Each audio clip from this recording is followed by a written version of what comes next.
Most people, whenever they think about a truck driver, they think about someone that's driving down the road all day, every day, pretty much. They're either doing that or they're picking up freight, delivering freight, or what have you. And whenever I first started, that's what I thought too, that it was, just pick up and go, pick up and go, pick up and go. But after 30 years of doing this, I have realized, actually way before 30 years of doing this, I've realized that there is a lot of times that you're just sitting around waiting and trying to find something to do to fill up that excess time. You may be waiting to get loaded, may be waiting to get unloaded, you may be waiting for repairs to your truck, you may be waiting in traffic, you may be waiting for parking somewhere because you can't find one, and then you're waiting on someone to leave to get parking. You may be waiting in a truck stop for a shower. You may be waiting for your next load. You don't know when it's going to be popping up on your system to go get the next load. And you may be even waiting to go home. Nobody prepares people for this or, actually explains this before you get into trucking. So in this video, I'm going to go over some different situations of waiting, because there's a lot of it, and some things that you can do to kind of fill in the gaps as you're waiting, because it's going to happen. It's part of trucking. You're going to wait, for a lot of different things, and learning how to deal with this early on and fill in those gaps is going to be the biggest difference between sticking with this career or quitting altogether. One of the biggest things for a lot of new drivers is they start to realize that they don't get paid to not be moving. You're just out here just sitting and you're not getting paid. A lot of people think you're going to be getting paid whenever you're not moving. Sometimes you do, depending on the situation, depending on the company you're with, but most of the time you're not going to get paid for doing nothing, just sitting around. But there are some situations that you will get paid for that. Some companies have breakdown pay. They give you X amount of dollars per day for that. If you're being detention, getting loaded, getting unloaded, they have a certain rate they're going to pay you for that. Most of the time it's hourly, but you're still waiting and you're getting paid a lot less than what you could be getting paid to go down the road. So just keep that in mind. It's going to happen, folks. It's going to happen. But that's some of the questions you need to ask companies before you go to work for them, is what are they going to pay for as far as your sitting around time. Your normal 10 hours off, that's a given, I believe. You're not going to get paid to sleep most of the time unless some of those other circumstances come up that they do pay for. Layover pay or detention or breakdown pay. But that's some of the things you need to ask companies before you go to work for them. The biggest one, I believe, as far as waiting, is waiting at shippers and receivers. You finally get there, whether you're loading or unloading, you get there, you're on time, you check in, and they're like, hey, we'll call you whenever we're ready for you. And you're just sitting there waiting on a phone call to back into a door or pull up wherever you have to get unloaded, whatever it is. I drive flatbed, so I may have to pull around a corner or back under a crane or pull out somewhere where someone can load or unload me with a forklift. And I have to wait a good bit at times. Not all of the time, but at times. Sometimes we as flatbeds, there's some material we have to tarp. And if we back in the door, especially steel loads, they want you to strap down and tarp it before you pull out of the building if it's bad weather. Sometimes if it's nice weather, they'll have you pull out and you can tarp outside and everything. As long as it's safe to move around, they'll do that.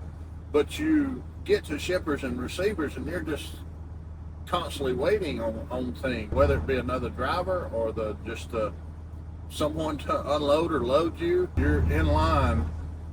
So that's one of the biggest ones, I believe. Just having to deal with shippers and receivers altogether, because it's a real pain at times. Especially, I did refrigerated for a little while. Seems like I waited more in that, basically in line, first come, first serve, to deliver or pick up the produce and stuff, like was California or what have you. So just be prepared for that. You're going to wait at shippers and receivers most of the time. If you're going to do live loads and live unloads, that's what you're going to do. If it's a drop and hook situation, a lot of times the companies will have everything lined out for you, and you go in and you drop the trailer you have and pick up a loaded one, get your paperwork, and you're on your way. You just have to check your trailer and everything. Then that's another deal. Whenever you get a different trailer, you have to check it out, and then there's something wrong with it. Then it's a possibility you're going to have to take it to a shop or call the shop someone out to repair, say, a tire or what have you, and then you're waiting again.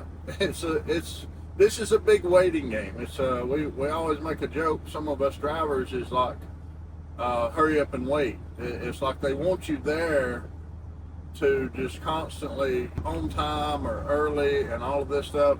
And once you get there, you wind up being the one to wait. But it's part of the job. Just remember that. It's part of the job. Waiting on the dispatch is another big one, because it may be slow as far as freight, and they're trying to find something to get you from that area you're in into a better area, so you don't have to wait the next time.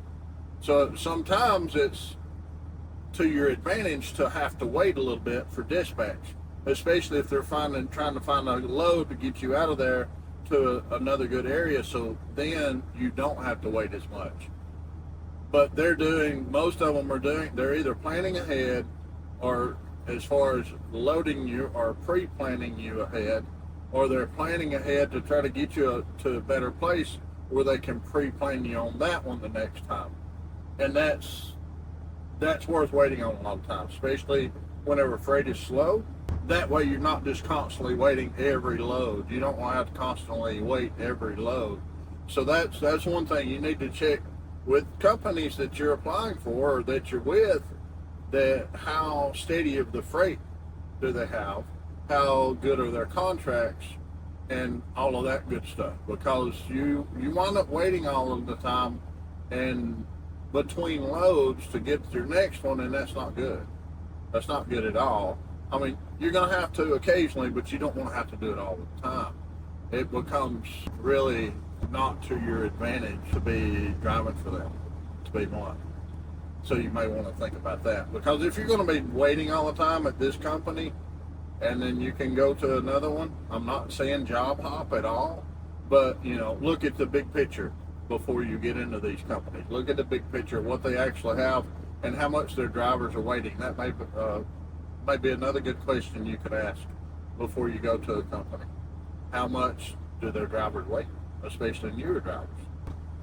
Here's something a lot of folks that are outside of trucking or just getting into trucking may not have thought about, or may not even ever think about till you're in this situation.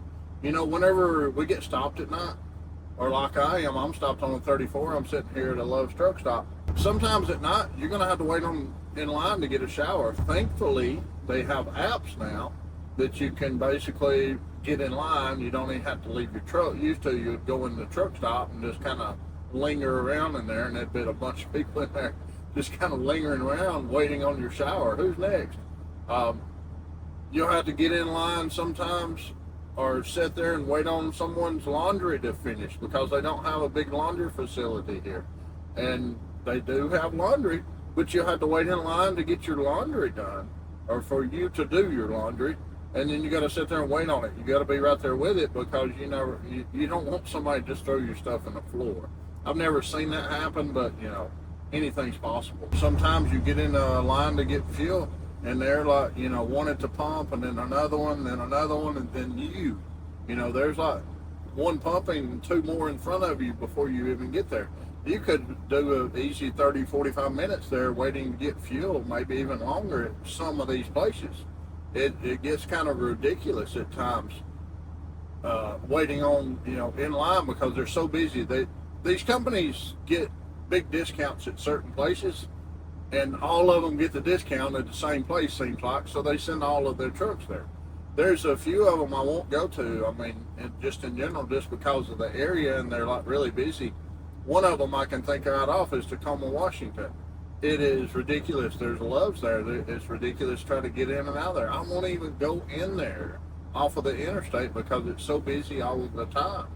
And it's people's trying to get onto the port, and it just happens to be the same exit as Love Truck Stop. And forget getting parking. I mean, it's possible, but you're going to have to go around and round and round the truck stop to even get parking sometimes. So just waiting on a parking spot, it's. I saw a guy this morning. Is actually funny. Well, I say funny, but he parked right in front of some trucks and just shut down and went to bed because he was like, well, someone needs out. They'll wake me up and I get a parking spot. I wouldn't suggest doing that all the time. It's kind of aggravating for someone to get up, like me, get up. There's a truck in front of you. I'm like, dude, get out of the way because you got to get out, beat on their door. I hate waking people up. I don't know if they just went to sleep, they've been there 5 or 6 hours. I hate doing that. Sometimes you have to, but I get what they're doing. I understand it. It's hard to find parking sometimes in some of these areas. Even getting dinner sometimes is a delay at some of these places. If you bring your own in a truck, that's great. Do your own thing, what have you, whether it be a sandwich or if you got some pre-made meals, and you can deal with that. That's great. But if you don't, you're trying to get into a restaurant sometimes or in a truck stop and just grab something small. It can delay you. Say like lunch, and you're just trying to go in and out, be on your way, grab something and go. I've seen times where there'd be a lot of people. Say a bus pulls up and there's a whole busload of people gets off the bus. That is really, really aggravating. But what do you do? I mean, people go to the store, so it just happens to be the same one that we go to. We just have to deal with that in different ways. So this took me a while to get used to or to understand. Waiting isn't just inconvenient. It's going to test your patience. All of this all around is going to test your patience. Your mood. It's going to affect your mood. You become more frustrated as the day goes on with this if you let it. Waiting sometimes becomes the most stressful part of this trucking job that we have. But eventually you realize that waiting isn't the exception. Waiting is part of the job. You have to realize that early on. And that's why I'm making this video to make sure you know this before you get into it. Or if you're new into it, you may as well get used to it because it's a huge part of the job. And the sooner you accept that, the more relaxed and happy in life you're going to be. Because it's not going to change. It's just part of the industry altogether. Early in my career, every time I waited, it frustrated me. I was always wanting to go. I was looking at the clock all of the time. I got impatient. I kept thinking about everything I could be doing except for waiting in this truck or waiting on this shipper or receiver. And eventually, I realized I had a choice. I could be frustrated all the time, or I could just calm down and find something to do in my spare time. Maybe instead of getting all frustrated, maybe call some friends. Now, you have cell phones. I didn't whenever I started. You have cell phones, call your friends. Get on Facebook and scroll. TikTok, whatever. That's kind of mindless stuff. If you're wanting to get out and walk around the truck, if the place you're at will allow it, get out and walk around the truck. Some of these shippers and receivers, they don't want you out of the truck too much because it's so busy with forklifts and other trucks. They don't want you to get run over. And I understand that. But even if you can't get out of the truck, do some stretching in your truck, some reading, some plan out for tomorrow, whatever it is. Start a YouTube channel. I mean, you have plenty of time at times to do this type of stuff. The waiting's not going to disappear. You just have to find things to fill in the gaps with. There's always something to do to fill in the gaps. Get you a little hobby that you can take along with you in the truck. Whatever it may be, find something to take up that extra time. That way you're not getting it frustrated and not staying just on edge all of the time and thinking, well, I gotta go. You'll get there when you get there. The biggest thing about this job that a lot of folks don't realize is you'll get there when you get there. If the receiver or the shipper is not happy with the timeline that you get there, you tell them to talk to the other people, because they're the ones that held you up. You know, even if you have a breakdown, your company should talk to wherever you're going and say, hey, he's running behind. He had a blowout. He had I don't know, something happened with the engine. There's all kinds of things that could happen with the trucks. And if they'll just tell them up front, that way you don't have to explain yourself whenever you get there. So show up, say, hey, sorry I'm late. Something happened to the truck. Move on. That's all you should have to do. You don't have to argue with these shippers and receivers. You don't have to argue with your dispatch. Things happen in trucking that's going to make them actually wait on you. Things happen in trucking that's going to make you wait on shippers and receivers and dispatch. It goes around. It's all the way around. It's not just one person waiting on the other. It's just back and forth. Everyone seems like is waiting on someone in this industry all of the time. If you're thinking about becoming a driver, this is one thing you need to really understand early on. Because if you don't, and then you think you're just going to go all of the time, and you're going to make all this money because you're going to be driving, and you're getting paid by the mile. Even if you're not getting paid by the mile, you get paid when you're moving. So even if you're getting paid percentage, if you're not moving, you're not getting that percentage, because that load has to be complete before you get paid most of the time. So understand this early. You're going to be waiting somewhere. You're going to be choosing a career where patience is probably one of the greatest skills that you can have. The driving, the shifting gears, if you're driving a manual, or going up and down hills, or finding where you're going, this and that, that's nothing compared to the patience that you're going to have driving a truck. Because believe me, I know a lot of other drivers have learned this throughout the years. So for all you drivers that are going right now and have been in the industry one time, let me know this. How long is the longest you've waited somewhere? Was it at a shipper? Was it a receiver? Was it waiting on the dispatch? Was it waiting for a repair? Let me know what the longest place you've waited and what it was for.